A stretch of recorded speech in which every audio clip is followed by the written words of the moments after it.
Terima kasih Anda masih bersama kami dalam Berita Jawa Timur.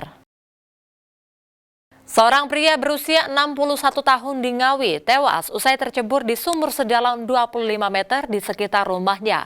Evakuasi sempat terkendala sumur yang sempit dan diduga ada gas beracun di kedalaman sumur. Sumarno, 61 tahun, tewas di dasar sumur sedalam 25 meter di rumahnya di Desa Gedung Putri, Kecamatan Paron, Kabupaten Ngawi, Sabtu malam. Nur Hayati, anak korban, langsung menangis histeris mengetahui kejadian yang menimpa ayahnya, sedangkan warga segera mendatangi lokasi kejadian. Peristiwa bermula ketika Nur Hayati tidak menemukan ayahnya di rumah, padahal hari sudah malam. Saat dicari, ia kaget melihat tubuh ayahnya berada di dalam sumur. Warga dan perangkat desa setempat yang mendapat laporan lalu berupaya menghubungi petugas terkait untuk evakuasi korban.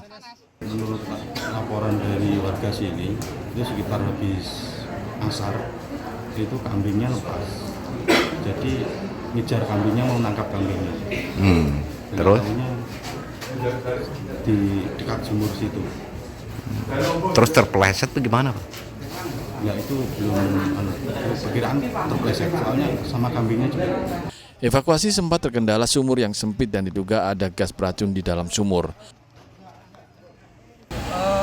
Untuk kesulitan atau kendala sumur yang sempit ditambah dengan adanya tangga-tangga besi yang menyulitkan kita menaik atau turun karena sempit, untuk korban mungkin. Usai diangkat dari dalam sumur, jenazah langsung divisum di tempat. Hasilnya tidak ditemukan tanda kekerasan dan diduga korban tewas murni akibat terjatuh ke dalam sumur. Dari hasil pemeriksaan yaitu luka-luka terpeleset. Selanjutnya jenazah korban diserahkan ke pihak keluarga untuk segera dimakamkan. Dirgo Suyono melaporkan dari Ngawi. Seorang pekerja di Tulungagung tewas usai terjatuh saat hendak memasang kabel Wi-Fi. Korban tewas seketika dengan luka parah di bagian kepala akibat terbentur beton penutup saluran air. Tri Cahyono, warga desa Mojosari, Kecamatan Kauman, Tulungagung, tewas terjatuh saat bekerja pada Sabtu sore. Saat itu korban sedang beraktivitas memasang jaringan Wi-Fi di desa Pucangan, Kecamatan Kauman. Kejadian bermula ketika korban hendak memasang kabel Wi-Fi dengan memanjat tangga yang disandarkan pada tiang Wi-Fi. Tangga pun dipegang oleh dua pelajar SMK yang praktek kerja lapangan. Namun begitu menginjak anak tangga ketika korban terjatuh dan kepalanya membentur beton penutup saluran air. Seketika korban tidak sadarkan diri dan meninggal dunia beberapa saat kemudian. Warga yang mengetahui kejadian ini lalu melapor ke polisi. Korban kemudian dibawa ke Puskesmas Kauman.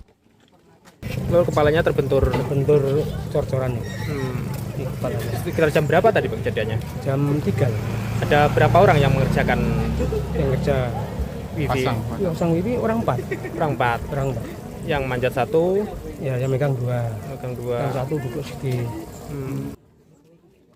Korban diketahui mengalami luka parah di bagian kepala hingga tewas seketika karena tidak ada unsur pidana. Jenazah Tri Cahyono langsung dibawa ke rumah duka untuk segera dimakamkan.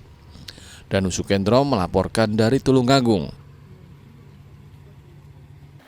Mayat perempuan ditemukan warga tersangkut ranting bambu di Sungai Kecamatan Pademau, Pamekasan. Mayat tanpa busana dan belum diketahui identitasnya ini kemudian dibawa ke rumah sakit guna penyelidikan lebih lanjut. Penemuan mayat perempuan tanpa busana ini menggegerkan warga desa Pademau Timur, Kecamatan Pademau, Pamekasan, Madura. Mayat yang belum diketahui identitasnya ini pertama kali ditemukan oleh warga setempat yang sedang memperbaiki saluran air. Saat itu kondisi mayat mengapung dan tersangkut ranting bambu. Kondisi mayat mengeluarkan bau tidak sedap dan menyengat yang awalnya dikira bangkai hewan. Sehingga warga kaget ternyata mayat perempuan. Penemuan mayat ini dilaporkan ke perangkat desa lalu diteruskan ke polisi. Saya mendengar info dari kepala dusun ya. Kepala dusun ini mendengar dari warga dan yang menemukan adalah bapak ini waktu dia mau memperbaiki paralon diesel pompa air. Ternyata setelah didatangi sama Pak Pamung benar ada mayat. Jadinya Pak Pamung info ke kami info di grup pemerintah. Tapi ini dipastikan bukan warga Pademau Timur. Insya Allah bukan. Selanjutnya, mayat perempuan tersebut dievakuasi dan dibawa ke Rumah Sakit Dr. Slamet Martodirjo untuk dilakukan autopsi. Kasus temuan mayat ini masih dalam penanganan aparat kepolisian. Fatur Rosi melaporkan dari Pamekasan. Diduga sopir mengantuk, truk menabrak 3 sepeda motor dan mobil di traffic light Simpang 3 Pasuruan. Informasi selengkapnya usai jeda pariwara berikut ini. Tetaplah bersama kami.